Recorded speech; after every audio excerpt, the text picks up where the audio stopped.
History does not repeat itself. However, it rhymes. And they say it is only a fool who doesn't change his mind. ODM seem not to learn from their mistakes. And the same mistake they did in 2022 is the same mistake they will repeat in 2027. Look at the parasites, look at the orphans, and look at the chokoras like Junet, Gladys Wanga, John Badi, Atandi, Wandai Opio.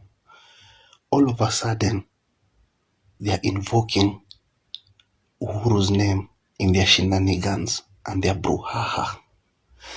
If this statement is anything to go by, it's just preposterous and ludicrous. In 2022, and we'll be honest with ourselves, let's call a spade and not a big spoon. Ruto outsmarted Raila. And not that Ruto is more smarter than Raila, but Ruto played his cards well. He was the underdog and he used that to his advantage. On the other hand, of all elections that Raila has vied, 2022 was his for the taking. It was his. This man had the backing of an incumbent president. He had state machinery at his disposal. He had the oligarchs, the Kikuyu billionaires rallying behind him. He had the security apparatus backing his bid. However, pride comes before a fall. Team Raila were full of hubris. They were expecting Uhuru to give them victory on a silver platter. And that is where they went wrong. Majority of them looked down upon Ruto.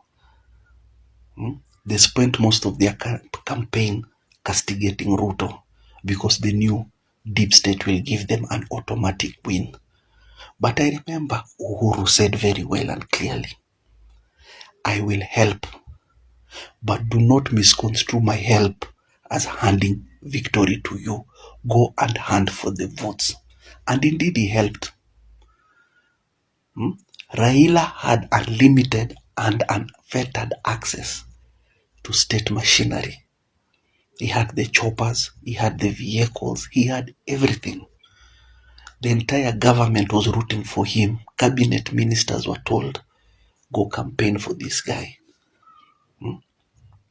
But like they say, they were already inebriated with power even before getting that power.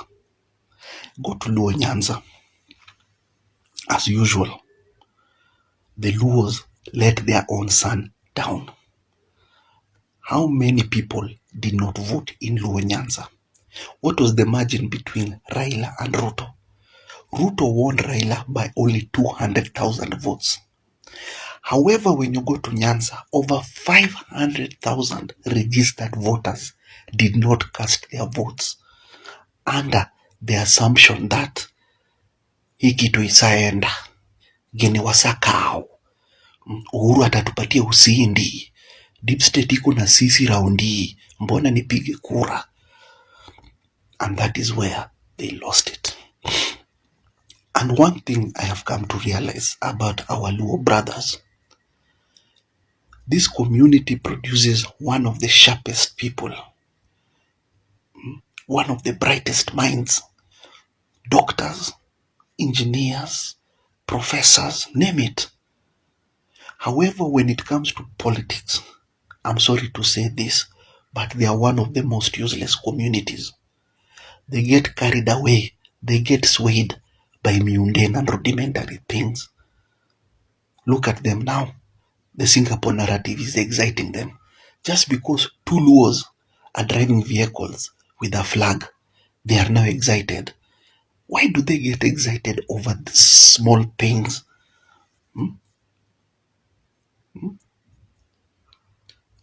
Two Luos are in government and you think the entire Luo community is in government. Look at how they are being hoodwinked by Kasongo. And I'm telling you, come 2027, if they make a mistake of voting for this man, he will dump them like a hot potato. He's only cajoling them and serenading them, all because he knows he has lost Mount Kenya. So he's trying to add to his basket and he's using the Luos. Now they're attacking Uhuru Kenyatta, that he lied to them, they will form government. Uhuru never lied to you. Uhuru was not the one who was running. It was Raila. And it is people like Kina Mbadi, Kina Junet, Kina Joho that failed Raila. These people were given money, unlimited money. Instead of putting that money into use, they put it into their pockets. There are certain polling stations, if you went, there were no agents. But look at UDA. UDA were well organized. They had agents everywhere. Even in opposition strongholds, in Raila's strongholds, they had agents. These people were disorganized.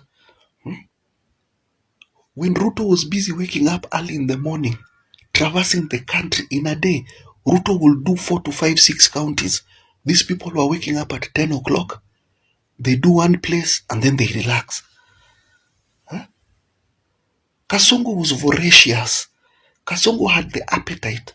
But these people were sitting thinking that Uhuru will give them. No. So stop invoking Uhuru's name. Uhuru helped you people a lot. But there's a limit to how much he could help you. The rest was for you people to do and you failed. You failed. And instead of learning from that, you're going to repeat the same mistake again with Kasongo. Then again you'll start saying, oh, Kasongo lied to us. We are forming government in 2027. Learn or perish. Learn or perish. And I want the people calling themselves United Opposition, and they need to change that name. We as people who do not want William Ruto to be re-elected because he's a disaster for this country, we must not make the mistakes that Azimio made in 2022. Already there is an infrastructure that has been put in place to rig these elections of 2027. I can tell you, if people can listen to me, they will have very little crying to do after. So that is number one. Number two, for ODM, which I said I'm a life member and a high-ranking member at that. ODM stands for something. And what we stand for is everything that William Ruto is not. Okay? Raila Odinga would never have supported William Ruto in 2027. I challenge you, Janet. You guys run a media house. Find me one place where Raila Odinga, one, not two, one, where Raila Odinga says, William Ruto is a good man. He's a good president. Find me one, not two, one, where Baba endorses William Ruto and says he's good at anything. He came and said, these people messed, we came to help them.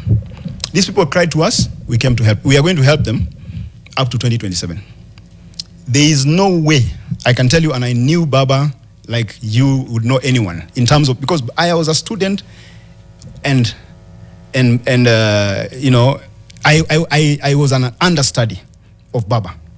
I knew his mind. Even before he would make certain things, even before he went for this broad-based thing, I told people, publicly by the way, if you look at my X account, I think 3 weeks before Baba went for this thing, I told them, you guys, it's done.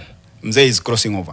Because I knew him, but I also knew he would not have supported William Ruto in 2027. Because again, of what he stood for. Mm-hmm. What Baba stood for was a country, because Baba loved this country. And he did not, he was a pro-people person. Mm-hmm. ODM is Orange Democratic Movement. It's not about the color, and it's not about the fruit. It's about the democratic part and the movement part. Democracy is about the people, movement is about the people. Let's end it people, there. Pure people. Let's end it there because... One just closing question. Okay. Janet had asked you earlier whether you take up this job again. Mm-hmm. And you said, never again. Never again. Looking back, should you have quit earlier? I don't think quitting would have been a good thing. Because if I quit, I would have been blamed. They would have said, the chief agent is the one who created the mess, then left. Yeah? If I quit, I would be in a lot of mess today. I am glad I stayed because I also stayed trying. By the way, some of the things, if I quit, possibly Baba will have been beaten by 1 million votes. Because some of the things we put in place last minute is what saved even that thin margin, including at Bomas, putting IBC under a lot of pressure. I did not allow Chebukati to work the way he would have wanted. 30 seconds, I was breathing down his neck. 30 seconds before I release you, yesterday Eric made a statement that people are deliberating, which is ODM died the day Baba died and was buried. Will ODM survive? ODM will survive as long as it doesn't support William Ruto in 2027. If it supports William Ruto, it's dead in the water. Fair. That's a great place to end it. Saitabao Ole Kanchori, Raila's chief agent in 2020.